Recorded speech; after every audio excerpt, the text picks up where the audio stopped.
Welcome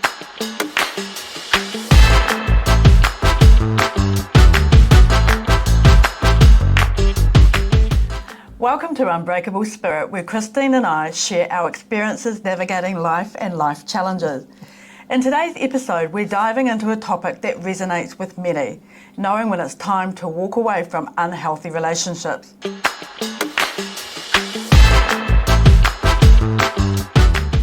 We've all been affected by connections that drain our energy or leaving us feeling uneasy. Christine and I often talk about how essential it is to recognise the signs of toxic dynamics as the first step in reclaiming your peace. Absolutely. Toxicity can manifest in many ways. Constant negativity, manipulation, or a lack of support can cast a shadow over our lives. And acknowledging how these relationships impact your mental and emotional well-being is crucial. Once you understand these energy-draining patterns, setting boundaries becomes key. This might mean limiting time spent with certain individuals, or in some cases, cutting ties altogether. Cutting ties, it's quite serious. For us, it's surrounding yourself with those who uplift and inspire you is extremely vital. Seek out friends, mentors, or role models who genuinely care about your well-being and encourage your growth. Engaging in supportive communities can make a huge difference in your daily joy and life satisfaction. These connections fuel our spirits and remind us of what truly matters. Christine, let's get into this topic. How do you recognise toxicity or unhealthy relationships, and what do you do?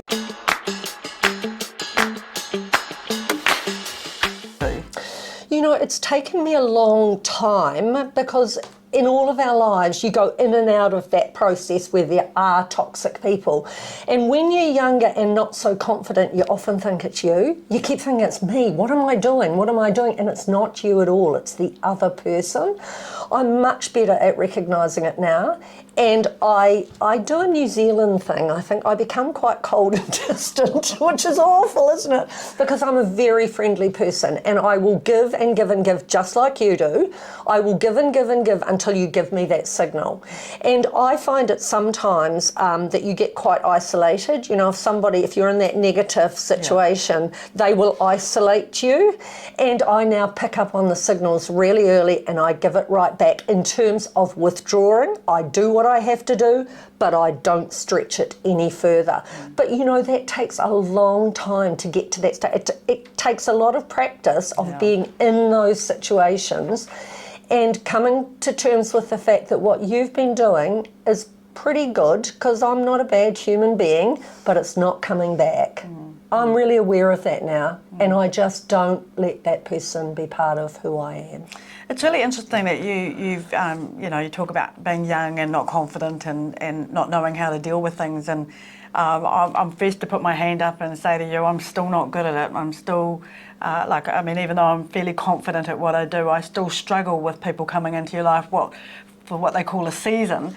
You invest a lot of time in people, and I'm a believer that when you are investing time with that person, it's for a long-term partnership, and when that becomes unhealthy or one-sided, unbalanced, whatever you want to call it, I do start to look at myself. I start to wonder, what did I contribute? And one thing I have learned is I actually have to own my own behaviour, because I have contributed to that situation by either accepting and allowing it to happen versus not sort of being aware of the cues. And I guess you and I talk quite often about that, because there's been situations and since we've known each other that have happened to me, and I've come to you for some sound advice, which is, I have to say, being quite sound and in some cases quite brutal, but I needed to hear that, right? Yeah, and look, I want to point out yet again that I have 20 years on you, Catherine, so you're still young, and you're still young, and you're still, maybe I've got to a point in my life, because I've been through a hell of a lot, and I've been treated very badly by people that I look back at now, people who led this country, and for whatever reason, which I still can't quite work out, did absolutely disgraceful things. And, I don't hold any malice about that at all. They're out of my life. They did whatever they did for their reasons, but I've claimed my power. And I do think you get to a point in your life where you realise that you do your very best. If you're a rounded person and you're growing and developing, you do your very best. And I do it in every relationship I have. But I'm far more inclined to keep giving if that's being reciprocated. But I do think you have to be brave at times, because the anxiety caused by someone who pricks at you day after day after day is pretty energy draining, as you said in the opening. Yeah, and it's hard to walk away when you don't have that support network. I love how you said claiming your power, because it's really important. And, you know, power isn't an egotistical thing. Not at all. It is about peace. Yeah. You know, until you claim that power, you don't have that inner peace, and life is so short. I guess if we talk about the situation, I mean, we could sit here all day instead of one podcast talking about what things have happened. I guess for me, it's been about people wanting something from me, but I've been giving. You talk about giving before. I've gived, and then it's been taken from me. The reality is how does someone create that insula around them to protect themselves? I mean, what do you do to protect yourself? I honestly believe that part of, well, every single thing that happens in our life is for a purpose, and it's part of your growth. So, you know, things happen for a long time, and you're absorbing it, and you're observing it as well as absorbing it, and you get to that point, as I said before, where no, this isn't all right anymore. I find home an absolute refuge, so I use that. My home is a really happy place. I love it when I walk through the door. Everything from my dog to my husband. I should have mentioned my husband first. I didn't quite mean it in that way. Don't worry, Kimmy will watch this. Yeah, he's very precious and important.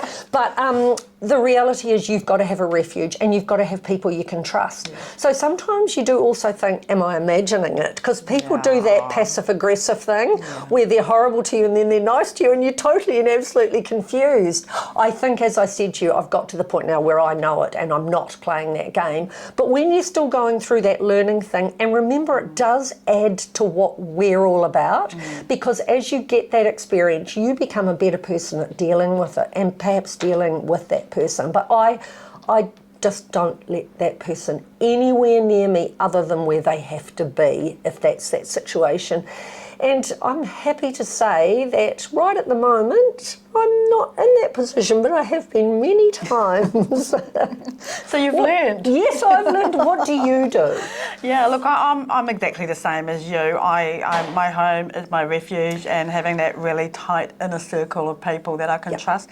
I've got my very closest friend. We've been friends since she was my flatmate back when I was 20 years of age, or 21 years of age, and I can share anything and everything with her, absolutely non-judgmental. And I had a situation way back in 2013, and immediately contacted her before the situation happened, and she was immediately there. She took time out of her work life, out of her life with her young children to be there. And not only did she do that, she brought somebody else to help as well. And it's so important. I mean, like you, I've got an amazing husband as well. I said husband before dog. You did very well. You're not in trouble. No, I won't be. But yeah, look, it's interesting how people's behaviour it does change in terms of the dynamics. And I guess the learning for me is really actually accepting that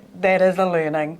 You know, as you said before, it is a learning, and we talk often about being uncomfortable to grow. It is a growth situation, and I guess, again, coming back to having that insula, having wonderful people like yourself that I know I can trust. I can tell you anything and everything, and I know it's safe and it's secure, but I also know that you'll be honest with your response.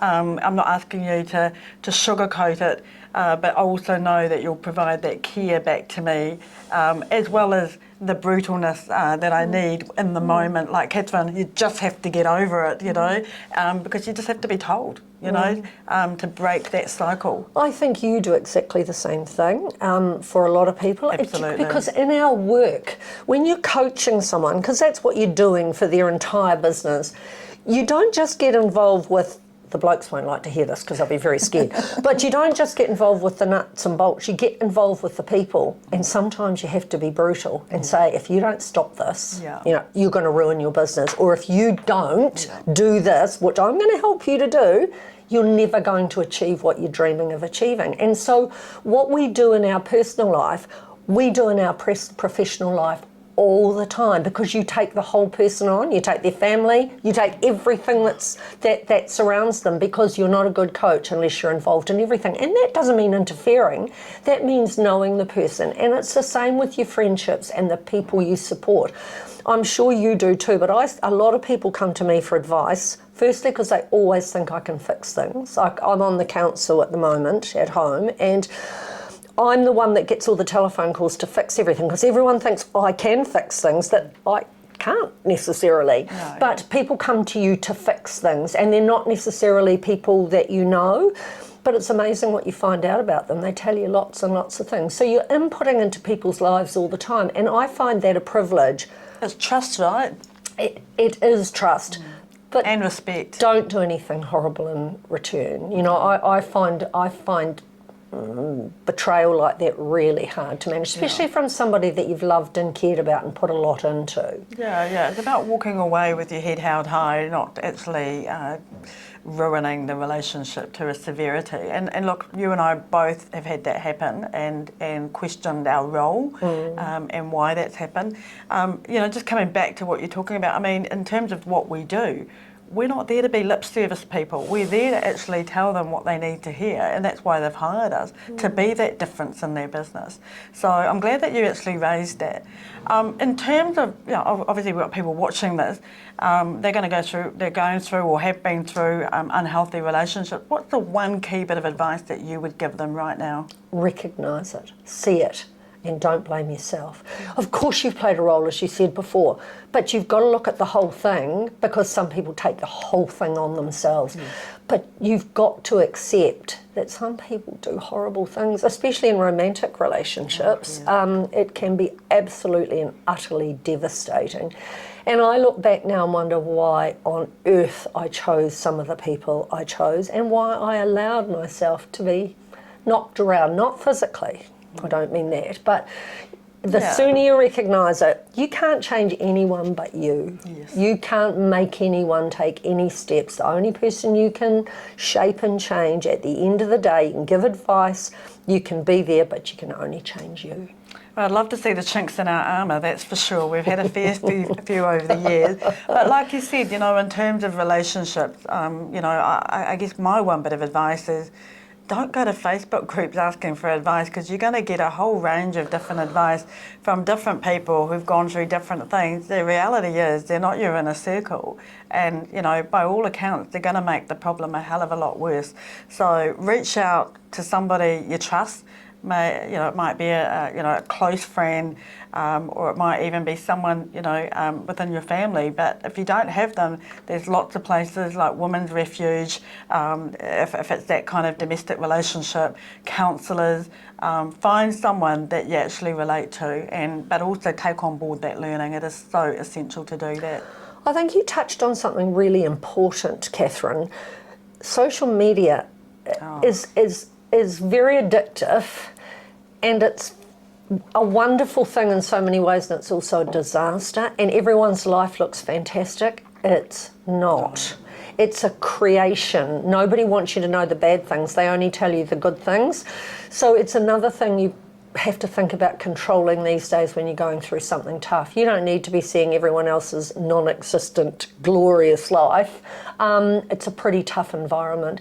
And look, I don't go there very often. I read other people's, but I don't post very often personally, because I'm not of that generation, but I watch people expose themselves to a point where it can be very destructive. It frightens me for all of those people who are so vulnerable. Yeah, look, absolutely. I mean, it's just a very, very judgmental place, and you have to, if your armour's already got chinks in it and it's falling apart, you've got to have an extended armour on it. Let's not forget about the importance of self-care and protecting your energy. You know, prioritising rest, mindfulness and activities that makes you feel alive are essential, and investing in your own personal growth helps keep your focus on what truly brings you happiness. Stepping away from toxic relationships makes you feel guilty sometimes, but remember, it's completely okay to choose your well-being over someone else's negativity. Christine, have you got anything you want to add on to that? No, I think we've covered it pretty well. I do think spirituality is a very important thing in your journey, and I'm not necessarily talking about anything organised in terms of religion. Just becoming a more spiritual person makes you aware and more balanced and more centred on the good things about yourself and taking back that power. Yeah, and follow your gut. Like, you know, your gut actually, if it feels... Never deny your gut. No woman should ever deny their gut. I'm not sure about blokes. I'm honestly not sure. I don't know that they get that gut feeling, because when you do, they'll look at you as though, where did that come from? Yeah, no. But we deny it all the time. We deny that instinct that is deeply in us at our peril. So I'm going to share something that I've always told people. If you're in a toxic situation and sometimes you just can't jump out of it, is look at the person as someone that puts a smile on your face. It might be Mickey Mouse, it might be Homer Simpson, and you just look at them as who they are. And you know, when I'm looking at that person as that person, I just keep smiling, and it's like a Teflon pan. It just falls off me until I'm actually out of that moment. And for me, that really worked. It was something that somebody gave me years and years ago, and I have to consistently put it in place, because I do come across people from time to time, and it's interesting. So who's your person that you think of? Donald Trump. He entertains me so much. You know, all the memes, I think that's what they're called. I just love them. I just absolutely love them. He's the most entertaining person. That doesn't mean he should be the president. He's just incredibly entertaining. Right, we're not talking politics, but I hear you, and I love the editorials that they do in the paper about him. He's certainly got lots of different looks, that's for sure. So let's sum it up. You deserve to be surrounded by people who contribute to your happiness and support your journey. Thank you for joining Christine and I in today's conversation. Until next time, embrace your journey, take care, and keep navigating this beautiful messiness called life.